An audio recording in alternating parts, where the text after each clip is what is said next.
We love to talk about music. Arrow.net, ARROE.net. Okay, let's do it. Let's play it forward. These are real people, real stories, the struggle to play it forward. Episode number 469 is with Lee Loughnane from the group Chicago. Arrow. How are you doing today, Lee? Doing great. Thank you very much for having me on the show. I got to tell you, this one is my favorite, this album here. I mean, I've been with you guys all the way back to If You Leave Me Now, Everywhere, and I love the adventure that you take listeners on. I mean, you explore on this album. Yeah, thank you very much. I'm glad you're enjoying it. It was very difficult to get it done because of COVID. Same old story with everything else in life, right? COVID has made a difference in everything that the world has done. And this became more of a songwriter's album than being able to bounce ideas off of each other. With email, it's you can't really do that. Right. And so it became more of a songwriter's album. And I'm just very happy and surprised, really, how well it turned out. I love the title, and I love the track that goes with it, Born for This Moment, because in listening to it, it is a moment you've created. This is going to be a summer to remember because of this album, but the way that you put that personal, kind of a sexy Latin touch to it is something that says, this is my song. This is my song. All right.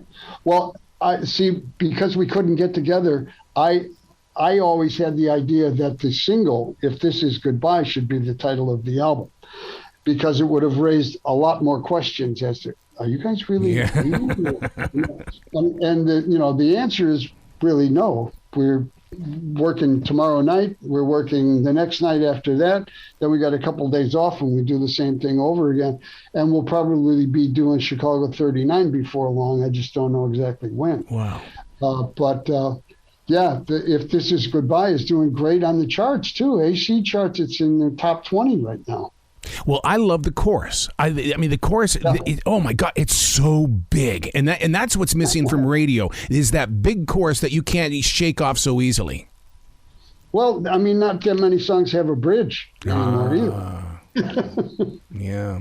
Speaking of working, you guys were just here in town, and I don't know if you guys ever received the post reactions, but everybody is talking about how that horn section walked out there with the Beach Boys because many people have never seen that before.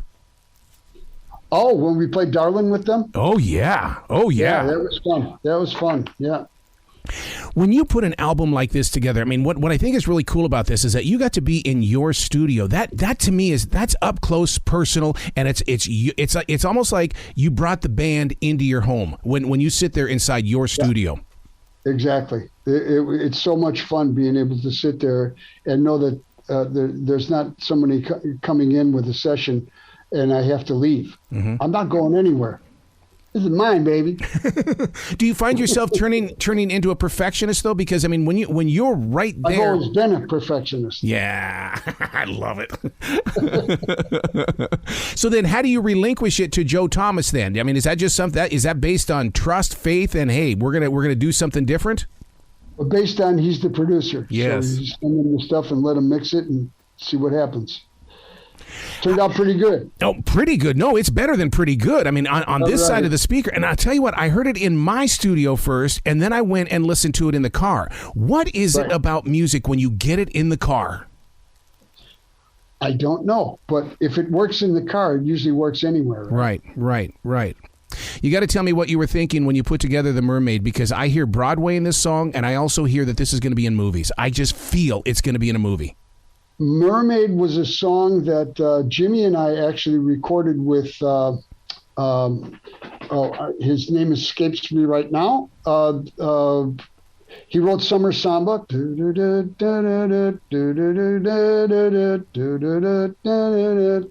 which was his If You Leave Me Now, and first worldwide phenomenon hit, Marcos Valle.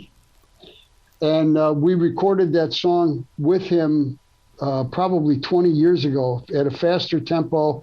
And Jimmy and I had a great time. It was an instrumental back then. Oh, wow. Robert put lyric to it and slowed it down a bit.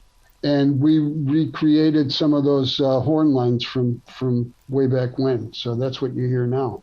See, that just proves the evolution of music never stops. It's constantly changing and constantly growing. Right. Exactly. Let's talk about that song, Safe Harbors. Were you standing next to an ocean? Were you near water? Because, I mean, you definitely take me there. It is pretty interesting. That was written by Neil Donnell. And he has, I guess, sort of a history of being around the water. And he incorporated that in with writing about his children as well. So that's where that comes from. Chicago has always been that go-to band when it comes to, finding that release from the everyday world. What this one does here, to me, it's not a release. It's like I'm anxious about growing forward because you're providing a platform for me to just say, what's next? What's next is that, first of all, the next gig, whatever's happening, we try to keep moving forward rather than looking at what we did. Is it true that your bus has studios on it? We don't have a studio on it, but we brought the studio out with us. Oh. And then we set it up on the bus. And then we also set it up in hotel rooms, and you'll see some of that in the new documentary, which is coming out. We did the 50th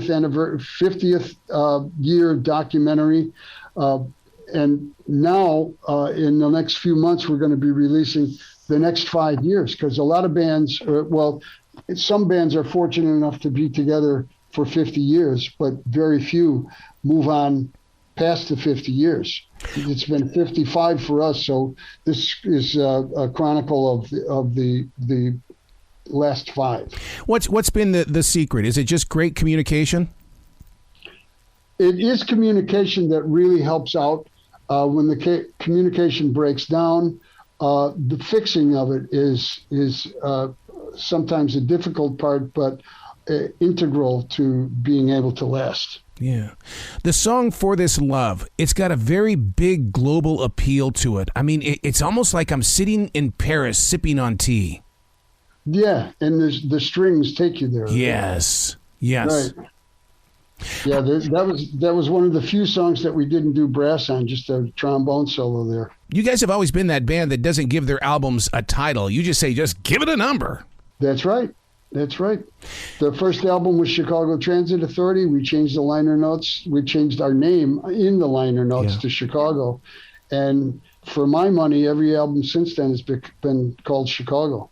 How you guys got to work with Dick Clark back in those days of him being out there on tour and stuff like that. My God, what was that experience like for you personally? We started doing TV shows with him back then. Wow.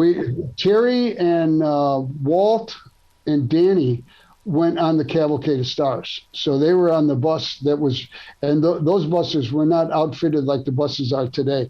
They were more like, you had to lift somebody up into the baggage rack, which is where they slept if they couldn't sleep at all. So that was some tough traveling. Traveling has never been easy and doesn't get any easier now than it did then. But the Cavalcade of Stars, those guys went back on and backed up everybody. Wow. All the big hit bands at the time. Wow. Well, congratulations on Born for This Moment. Well, like I said, it is going to be the soundtrack of the summer of 2022, sir. All right. Thanks, Errol. Well, you keep in touch with us, okay? Because we love the story of Chicago. All right. Thank you. Be brilliant today, sir. All right. You too.